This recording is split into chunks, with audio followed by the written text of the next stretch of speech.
Hi, welcome to the course C# Basics Learn C# Programming with the .NET Core. This course is a guide to learning the fundamentals of C# programming for beginners for starting a C# programming career. I am Praveen Kumar Bovna, shortly Praveen, from CodeWithPraveen.com, your instructor for this course today. I have 14 plus years of experience in software development in C# .NET. I have worked in various MNCs developing enterprise applications related to security surveillance, access control, and other automation control systems. In this course, you will learn the fundamentals of the C# programming language from the ground up. You will be taken through a carefully selected approach for beginners towards learning programming fundamentals. You will be mentored throughout each step of your learning process. We will create C# programs for some simple problem statements along the way to learn and apply the C# programming concepts in a beginner-friendly manner.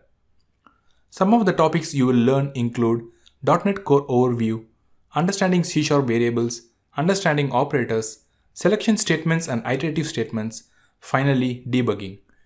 Each of these sections contains lots of activities such as quizzes and assignments to validate your learning at each stage. At the end of this course, you will have a strong foundation on the fundamentals of C# programming language and coding constructs. You will be more confident to learn intermediate and advanced C# programming concepts. No prior knowledge of programming languages or coding is required. This course will cover everything you need to get started with C# programming fundamentals. Enroll now to get started.